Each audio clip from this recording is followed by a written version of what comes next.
All right, good afternoon, everybody. Thank you for coming. My name is Dustin Phan, and I'm an oncology analyst with Datamonitor Healthcare. And today I'm going to be speaking about PD-1 PDL1 inhibitors, the first major wave of immuno-oncology. So here's our agenda for today. First, we're going to do a brief overview of the current immuno-oncology market, and take a look at some of the ongoing developments in the PD-1 PDL1 therapy space. Some of the key therapies we'll be covering include Opdivo, Keytruda, Tecentriq, Imfinzi, and Bavencio. And then we'll take a look at some of the challenges associated with PD-1, PD-L1 inhibitor development and treatment.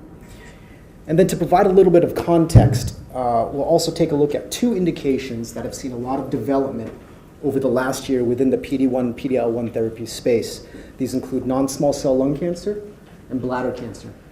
And finally, we'll look forward to the future of immuno-oncology. So very simply, immuno-oncology is a field of medicine that focuses on the development of therapies that improve the body's ability to generate an immune response against cancer. Now, the general strategy here is to counteract the mechanisms that the tumors use to suppress the immune system. Okay? Now, while a lot of mechanisms of action have been investigated, some of the key classes within immuno-oncology right now include cancer vaccines, oncolytic viruses, bispecific T-cell engagers like Blincyto, adoptive T-cell therapy, the most famous example being chimeric antigen receptor T-cells, and then finally immune checkpoint inhibitors, to include specifically CTLA-4 inhibitors, and then PD-1 PDL1 inhibitors. And it's this last class, the PD-1 PDL1 inhibitors, that's really going to be the emphasis of our discussion today. They've really garnered the most interest over the past year, or past few years, if you will. Sorry.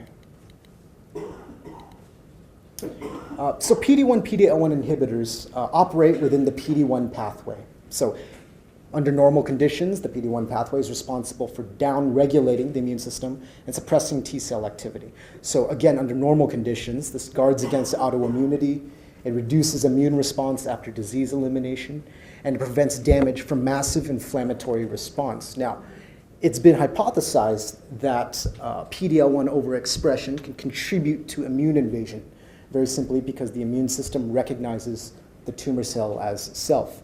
Now, at this point in time, the main difference between the PD-1 inhibitors and the PD-L1 inhibitors is simply that the PD-1 inhibitors block from the receptor side, and the PD-L1 inhibitors block from the ligand side, right? And then PD-L1 is also expressed on tumor-infiltrating immune cells. But at this time, there's no clear advantage to targeting one portion of the pathway over the other.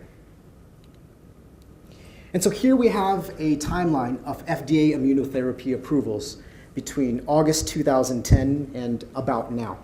So in August 2010, Provenge was approved for the treatment of prostate cancer, and it was a custom immunotherapy in the sense that it used autologous dendritic cells. So dendritic cells were taken from the patients, processed, and reinfused back in the patients with the hopes of stimulating the immune system. And as you can see, between August 2010 and until about March 2011, there was a gap in FDA immunotherapy approvals. But in March 2011, Yervoy was approved for the treatment of advanced melanoma. And this made it the first immune checkpoint inhibitor for oncology, and more specifically, it was a CTLA-4 inhibitor. And again, you can see there's a bit of a gap, all the way until September 2014, when Keytruda was approved for second-line melanoma. And this made it the first PD-1 PDL1 inhibitor approved. And since September 2014, as you can see, there have been other mechanisms approved as well. So for example, we have Blincyto, again, a bispecific T-cell engager. We also have Imlygic, which is an oncolytic virus therapy. But as a whole, as you can see all across the FDA immunotherapy approval timeline, it's dominated by PD-1, PD-L1 inhibitors. So some of the other key approvals, or initial approvals for the PD-1 inhibitors include Opdivo here in December 2014. We also have sorry, one second. We also have Tecentriq in May 2016, right? We have Bavencio in April 2017, and then we have Imfinzi in May 2017. So here we have the key mechanisms in terms of ongoing immuno-oncology trials. So as you can see across the bottom, here are the key mechanisms currently under development. Some PD1, PD-L1 inhibitors. Right? We have our CTLA-4 inhibitors, which include Yervoy and tremelimumab. We have our CAR-Ts, our chimeric antigen receptor T cells, our IDO inhibitors, and then our oncolytic viruses, right? And as you can see, out of the 1,800 or so currently ongoing immuno-oncology trials, about 928 of them are within the PD1, PD-L1 therapy space. And for a greater level of granularity, we can look at the top 10 products in terms of ongoing immuno-oncology trials. Okay. So within this top 10, you can see that all 5 of the approved PD1, PD-L1 inhibitors in the United States are included here.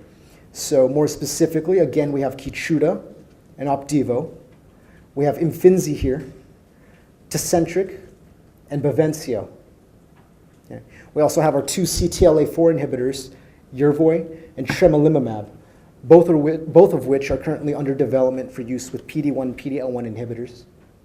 And then we have PDR001, which is a late-stage PD-1 inhibitor from Novartis. We also have epacadostat, an IDO inhibitor, and CTL019, which is a CAR-T therapy.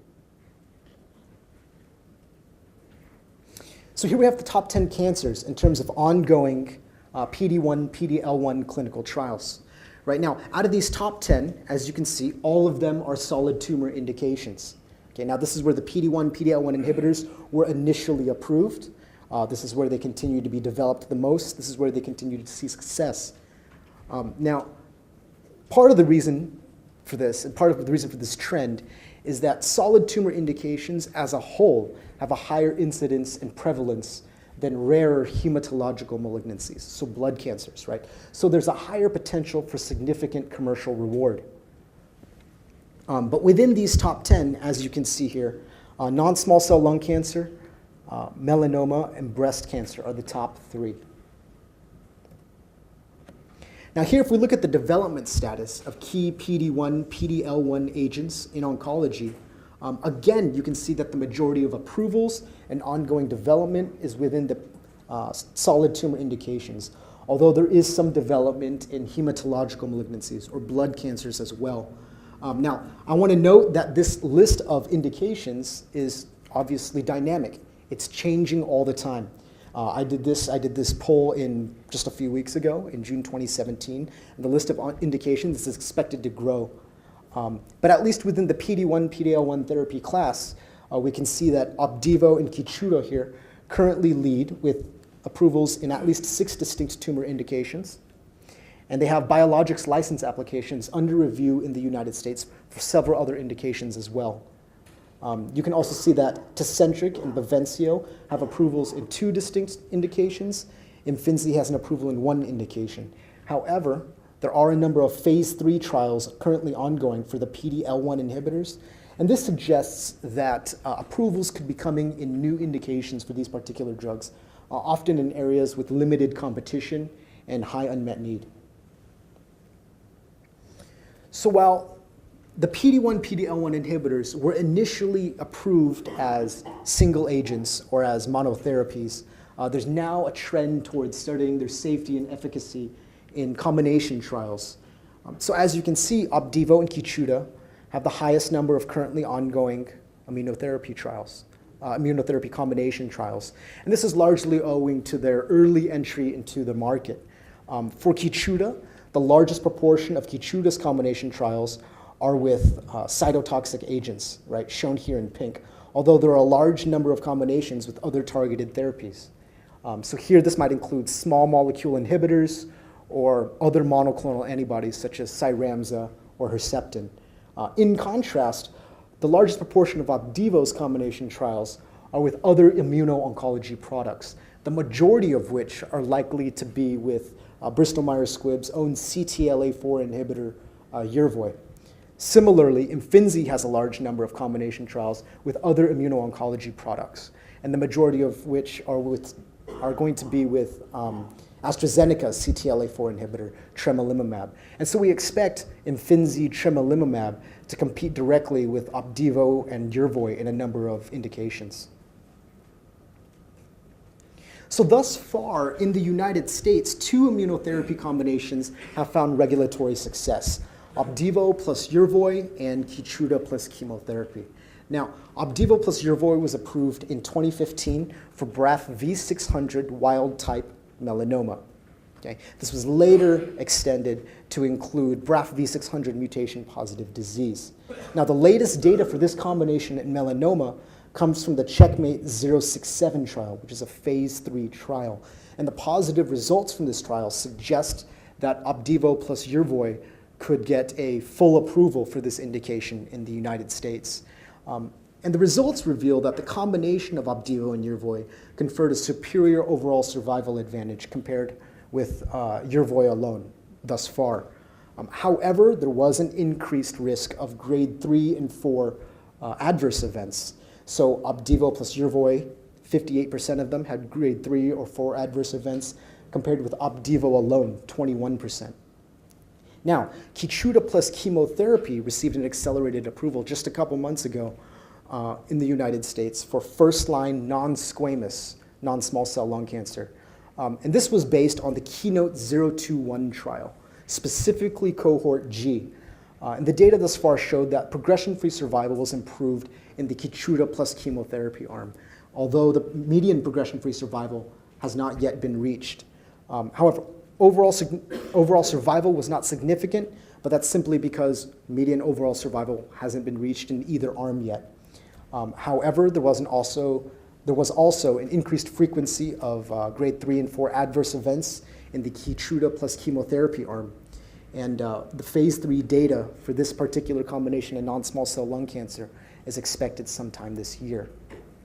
Now, we can't really compare Opdivo plus Yervoy and Keytruda plus chemotherapy, given as it is here, right? These are 2 different approaches and 2 different indications with 2 different tiers of study. However, we can gain some insight from this. Number one, there's an additional potential for improved efficacy in these combination therapies, but there's also an improved or a higher risk of adverse events as well, increased risk of toxicity. But furthermore, this really provides the foundation for future immunotherapy combination studies as well. So despite all the advancements and developments that have been made within the PD1 PDL1 therapy space, there are still some challenges that face developers and physicians alike. For example, differentiation. Physicians, of course, want to be able to choose, in theory, the best drug possible for their patient, which could be difficult if there's a lot of drugs. And the developers who are entering a crowded market have to find a way to differentiate their product from others. So some of the ways they're doing this include, number one, trying to leverage the first-to-market advantage. If a particular developer can enter into a market with limited competition, then it can be uncontested for a period of time where there's a lot of patient and physician comfort and familiarity developed. Right? Another way is to target new indications by looking for new opportunities in niche markets or smaller indications. An example of this is Bavencio in Merkel cell carcinoma. Now, within Merkel cell carcinoma, Bavencio right now doesn't have to compete with the main players, right? Opdivo and Keytruda, both of which are under phase 2 development. So this allows it to guarantee some type of uptake. Another approach is to use combination therapy. Now, in some indications, there's very little differentiation in terms of efficacy and safety for these drugs as monotherapies. But these combinations have the potential for improved efficacy and improved commercial potential. However, it does introduce new challenges, right? Number one, toxicity, as we've seen before, but number two, also cost. Okay, now, some of the more well-known examples right now are Imfinzi and tremelimumab, Tecentriq and chemotherapy, Tecentriq and Avastin, Keytruda, Cyramza, Keytruda, Herceptin. The list is really quite large.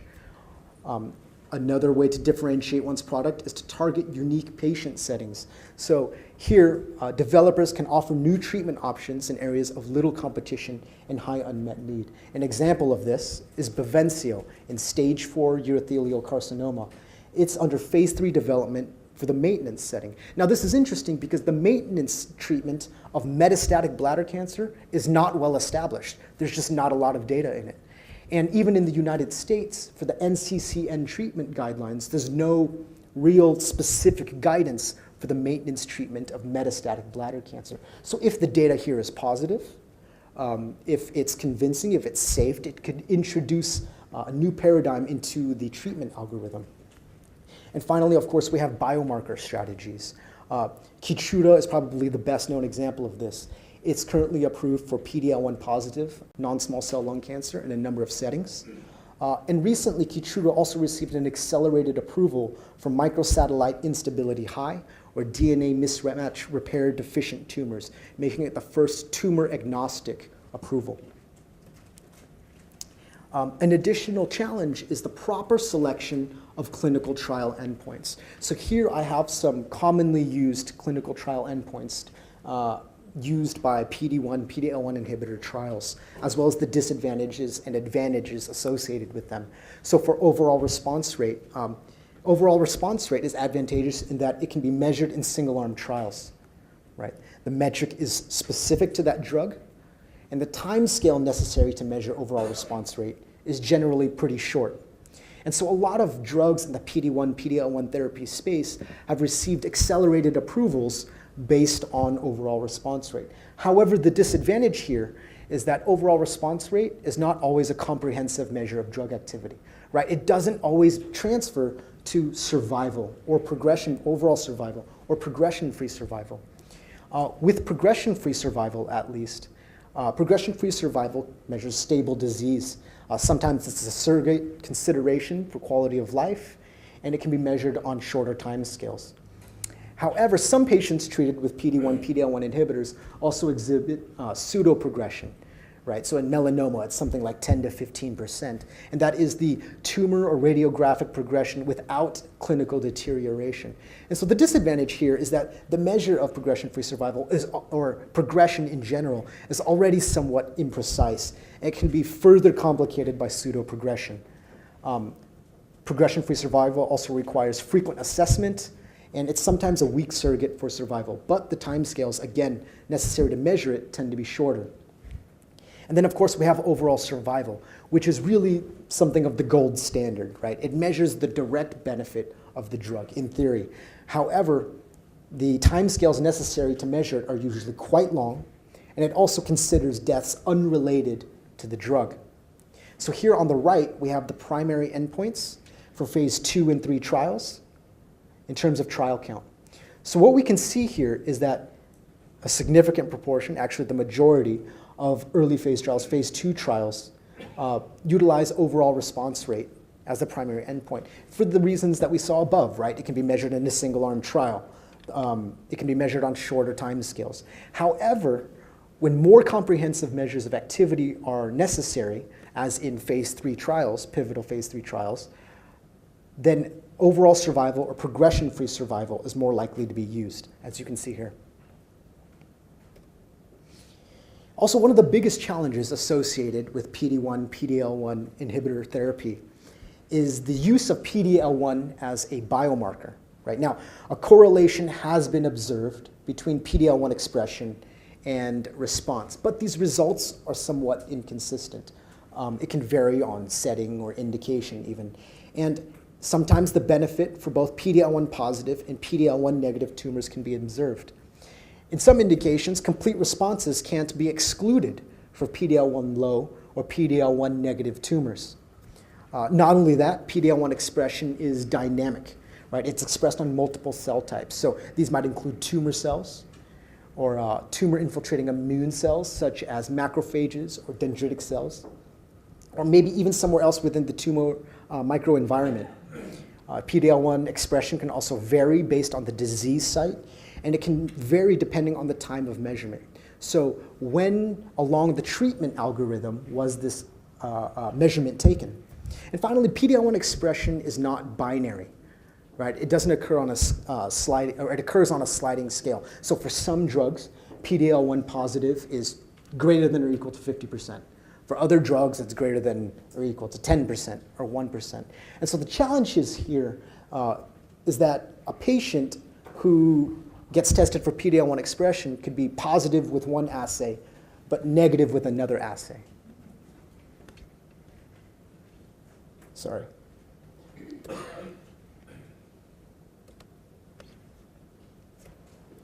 And so let's consider non-small cell lung cancer as an example of this.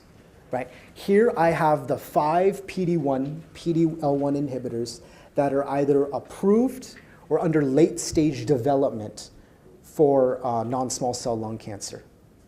Right? Now, to the right, you can also see the developer of the accompanying diagnostic, as well as the specific platform that is used.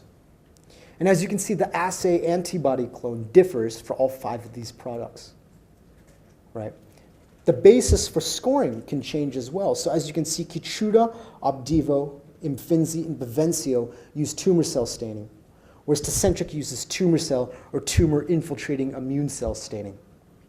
Right? And then we have, of course, the cutoff values can differ for each of these 5 products. Now, this is really important, right? Because it's this cutoff value that determines whether you are PD-L1 positive or PD-L1 negative. Do you qualify for treatment with this drug or do you not? Right? But let's consider a very specific cutoff value. Let's consider greater than or equal to 1%.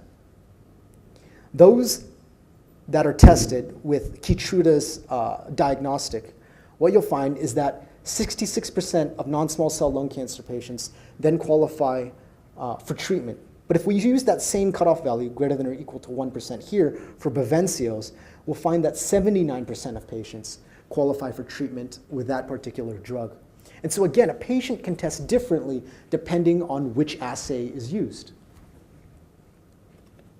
And so here we have the results for the Blueprint PD-L1 IHC assay comparison project. And so basically what they did here is they took tumor samples from 38 patients and they tested them with 4 of the assays that you saw in the previous slide. Okay. On the left, we can see that in terms of tumor cell staining, the assay for Keytruda, shown here in black, Opdivo, shown here in red, and Imfinzi, shown here in yellow, had a significant amount of overlap. Okay. However, the assay for Tecentriq, shown here in blue, right, consistently scored lower. Now, on the right, we can see the consensus regions, so the regions where they agree between the 4 assays. So here, shown here with the blue oval, we can see that the assay for Tecentriq had 30 out of 38 patients being PD-L1 positive. Okay. Here in purple, we can see that the assay for Keytruda had 26 out of 38 patients being PD-L1 positive. Here in orange, we can see that Opdivo's had 26 out of 38 being PD-L1 positive. And here in green, we had Imfinzi's had 20 out of 38 being PD-L1 positive. Now, interestingly, notice how for Tecentriq's assay, 30 out of 38 patients tested as PD-L1 positive, higher than any other assay, right? But here, it consistently scored lower in terms of tumor cell staining. And this is likely because Tecentriq's assay also considers tumor-infiltrating immune cells. But really, the most important part of this, the main takeaway here, is that 19 out of 38 patients tested as PD-L1 positive by all 4 tests. Okay. 5 tested as PD-L1 negative by all 4 tests. But that means that 14 patients had discordant results, meaning that they tested either positive or negative depending on which assay was used. And this is really important, right? Because if we're going to use PD-L1 expression as a biomarker for response, if we use PD-L1 to select for the patients that best respond to treatment, then we need consistent and accurate PD-L1 expression testing. And until a common standard is established, then of course this can be a challenge. And so the first indication I want to take a look at that has seen a lot of development over the past year within the PD1 PDL1 therapy space is non-small cell lung cancer. So here again, if we look at the top 10 cancers in terms of ongoing PD1 PDL1 clinical trials, we can see that non-small cell lung cancer currently leads with approximately 255 trials. Now, as you may know, lung cancer is the leading cause of cancer death worldwide. And about 90% of lung cancer is non-small cell lung cancer, right? And in 2016, there were an estimated 522,730 incident cases of non-small cell lung cancer in the US, Japan, and 5 major EU markets. Now, for the purpose of our analysis, these 5 major EU markets include France, Germany, Italy, Spain, and the UK.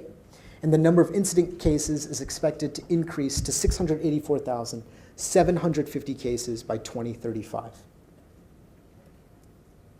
Now, another way to look at this is to take a cross-sectional view of the actively treated non-small cell lung cancer patient population, right? So patients can be divided first into stage. You have stage 1 and stage 2 patients, which are your early stage disease. Your stage 3 patients, which are locally advanced. Your stage 4, which are your metastatic patients, and of course your local and distant relapse patients. Now, at each stage, the patients can then be further broken down into histology. So we have squamous histology and non-squamous histology.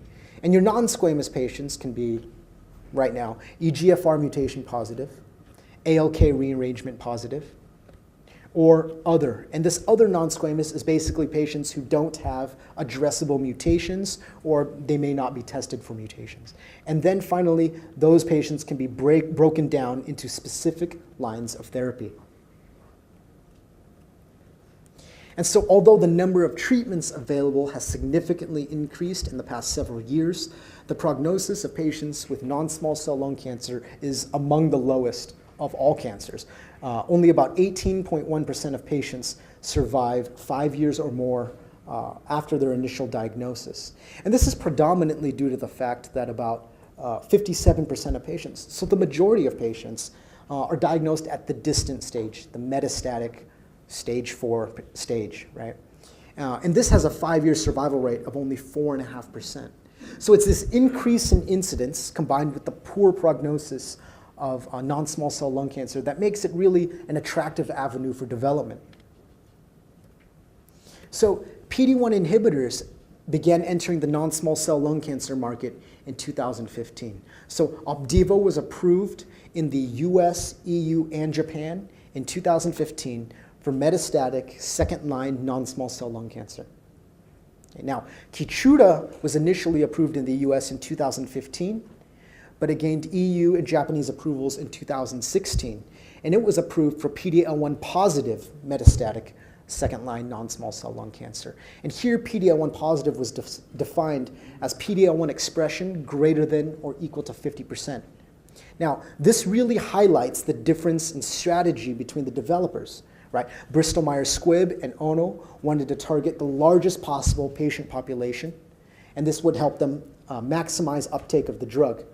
However, Merck & Co., MSD here, they really wanted to target the patient population that they believed would best respond to Keytruda. However, this does severely limit the drug's uptake in this setting. Now, soon after Keytruda and Opdivo were approved for the second-line setting, they were in a race for the first-line setting, right? So in June 2016, Merck's Keynote-024 study showed a progression-free survival and overall survival benefit for Keytruda in first-line non-small cell lung cancer compared with chemotherapy. And this was limited to PD-L1 positive patients. Okay. But in August 2016, Opdivo failed its first-line study, the Checkmate-026 study, and this was not limited by PD-L1 expression. And so beginning in October 2016, Keytruda gained regulatory approval for the first-line PD-L1 positive patients in the US, Japan, and EU in quick succession. And then finally, in May 2017, Keytruda plus chemotherapy received an accelerated approval for the first-line setting. And this covered all PD-L1 expression levels. That doesn't mean all is lost for Opdivo, though. Opdivo plus Yervoy is currently under phase 3 development in the Checkmate 227 trial for the first-line setting. And this has a readout of January 2018.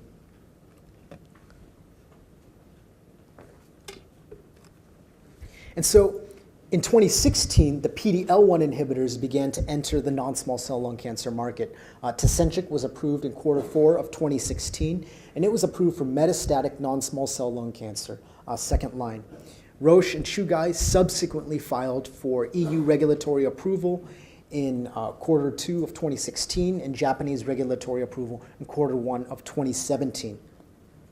Imfinzi is expected to be the fourth PD1-PDL1 inhibitor to reach the market. It actually has data for 3 phase 3 trials expected this year. The MYSTIC trial is probably the most highly anticipated one. It's going to be investigating Imfinzi, either alone or in combination with tremelimumab for the first-line setting. And finally, Bavencio is expected to be the fifth PD1-PDL1 inhibitor to reach the market, and data for its phase 3 trial is expected in 2018.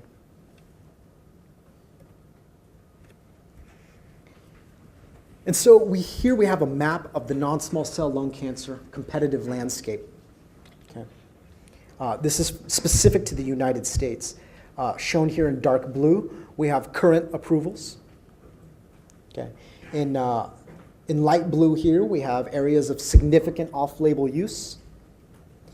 Here in green, we have potential future label expansions. And then here in yellow, orange, we have pipeline therapies. So it's this area here in the red box that PD1-PDL1 inhibitors are going to see the greatest amount of uptake. So more specifically, this includes patients of squamous histology, and then non-squamous patients without addressable mutations. Again, here that includes ALK rearrangement positive disease and EGFR mutation positive disease. Now, current US prescribing labels require that patients with these addressable mutations first be treated with small molecule inhibitors. Right? However, patients who don't respond to therapy with those specific drugs can then be treated with PD1-PDL1 inhibitors as well in later lines of setting. And so it's owing to this broad applicability of the PD1-PDL1 inhibitors that we think they're going to be the key driver for non-small cell lung cancer market growth. The drug class is forecasted to account for over half of total market sales by 2025. And we predict that the total market is going to grow from $7.8 billion in 2016 to over $20.8 billion by 2025.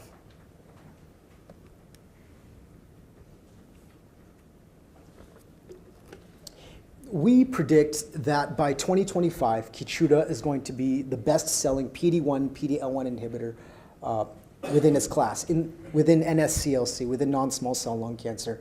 This is owing to the drug's accelerated approvals in the first-line setting. Now, Opdivo starts really strong.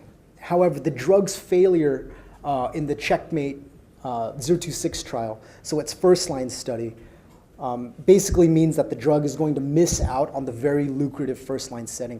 And it won't be able to recover that until Opdivo plus Yervoy reads out and maybe the drug gets a regulatory approval there. In addition, the drug is going to face increasing competition within the second-line setting. And so the drug's failure within its first-line trial could lead to also a reduction in confidence. However, once that first-line approval is gained, we think it's going to recover really well and become among the highest selling. Tecentriq, we believe, is going to be the third best-selling PD1-PDL1 inhibitor. It was actually originally on track to be the first PD1-PDL1 inhibitor to be approved for use with chemotherapy, but Keytruda got a surprise accelerated approval, and that's going to negatively impact Tecentriq's ability to penetrate that specific market. Imfinzi and Bavencio enter the market much later. However, they're still going to experience some uptake. And the reason for that is they're going to target more specific patient settings. Right? So Imfinzi, in addition to the first-line setting, where it's seeking approval with tremelimumab, is also targeting the stage 3 patients who have undergone chemoradiation, and it is also targeting the third-line setting. Bavencio, on the other hand, will target more specific the PD-L1 positive patients. So they're going to go for a biomarker strategy. Okay, now, the other indication I want to talk about is bladder cancer. Now, right now is a really exciting time for bladder cancer. Up until about May 2016, there were no new therapies approved for bladder cancer in nearly 30 years, 3 decades, right? But beginning in May 2016 until now, 5 PD1 PDL1 inhibitors have gained regulatory approval in the United States within this specific indication. Now again, if we look at the top 10 cancers in terms of ongoing PD1, PDL1 clinical trials, we can see that bladder cancer is among the top 10. Now, like non-small cell lung cancer, bladder cancer is expected to have an increasing incidence in the coming future. And about 80 to 85% of bladder cancer is urothelial bladder cancer, which will be the emphasis of our discussion today. And in 2016, there were an estimated 230,980 incident cases of bladder cancer in the US, Japan, and 5 major EU markets. And the number of incident cases is predicted to increase to over 327,060 cases by 2036. Now, once again, we can take a cross-sectional view of the actively treated urothelial bladder cancer patient population. And again, patients can be divided into specific stages. So we have non-muscle invasive, which is stage 0 or stage 1 disease. We have muscle invasive, which is stage 2 or 3 disease. Right? We have stage 4, which is metastatic, and then of course we have our local relapse and our distant relapse patients. Now, what's interesting here is that specifically within bladder cancer, a large proportion of patients are non-muscle invasive or muscle invasive, right? A much smaller proportion has stage 4 or metastatic disease compared with non-small cell lung cancer, where the majority of patients are diagnosed with metastatic disease. And it's due to the smaller population of patients with stage 4 urothelial bladder cancer that there just hasn't been a lot of development within this indication. But beginning in May 2016, PD1 PDL1 inhibitors began to enter the urothelial bladder cancer market. So in May 2016, Tecentriq received an accelerated approval for second-line bladder cancer. And then it was uncontested for months, all the way until beginning in February 2017. Opdivo, Imfinzi, Bavencio, and Keytruda all gained regulatory approval for the second-line urothelial bladder cancer patient population. Tecentriq and Keytruda also have approvals for the first-line cisplatin-ineligible patient population. However, in May 2017, Tecentriq failed its phase 3 IMvigor 211 study. Now, the IMvigor 211 study was important for Tecentriq in that it was meant to convert the second-line accelerated conditional approval into a full approval. However, Tecentriq failed to show an overall survival advantage compared with chemotherapy in second-line platinum-treated patients.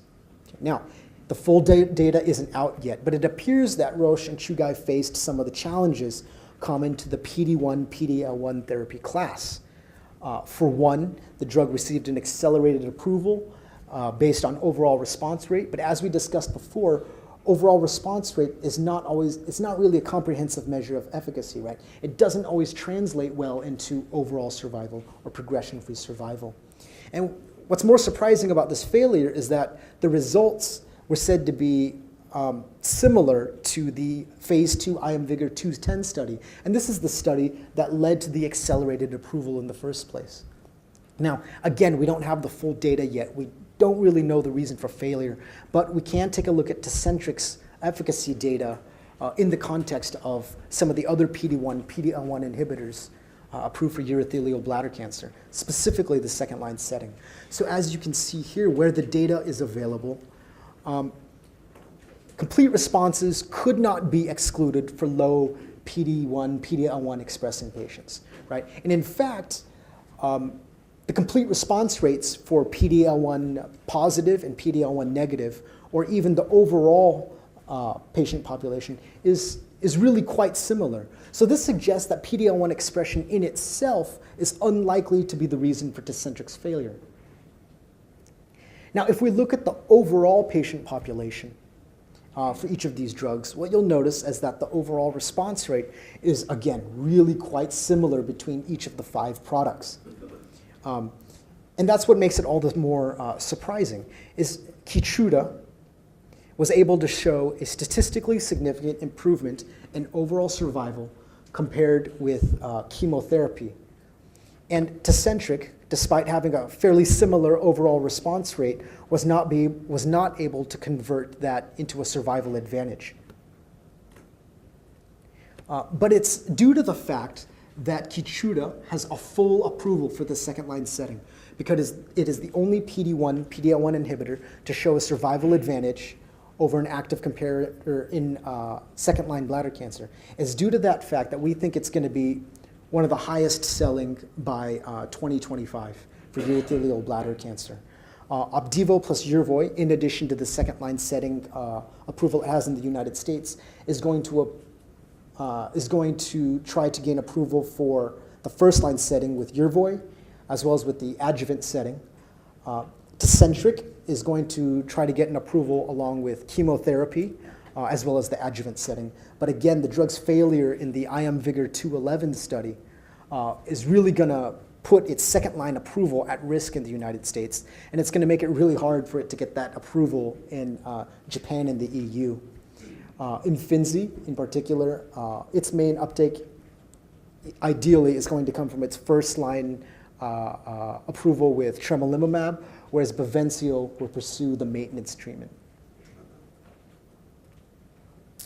And we believe that, again, PD1, PD-L1 therapies are going to be the key driver for bladder cancer market growth.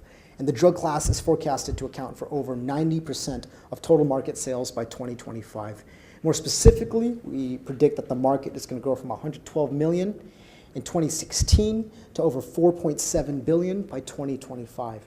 And again, it's because there was no new development for nearly 30 years within the bladder cancer space.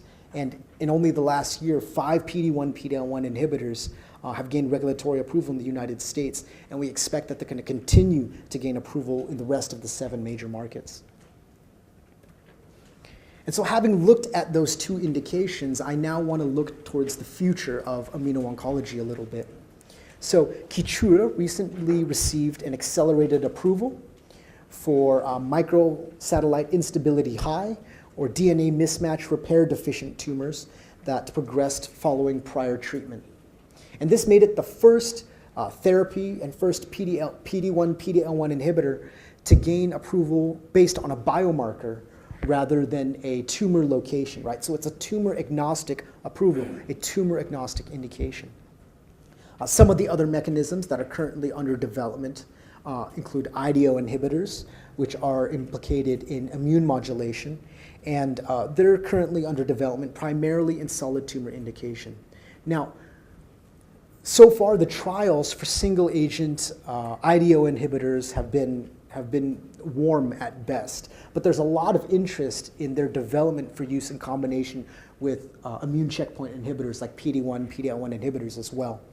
And then, of course, we have CAR T-cell therapies, chimeric antigen receptor T-cells. And these are one of the most promising agents in clinical development for hematological malignancies as well as solid tumors. The key players here are Juno, Kite, and Novartis. And it's these therapies here, the CAR T-cell therapies, that I really believe are going to be the next major wave of immuno-oncology. Now, very basic, right? CAR T-cell therapies, as the majority of them are being developed right now, are autologous. They're custom immunotherapies. So T-cells are taken from the patient. They're processed and genetically engineered in a way that they express chimeric antigen receptors that target tumor-specific antigen, right? This is delivered via a virus.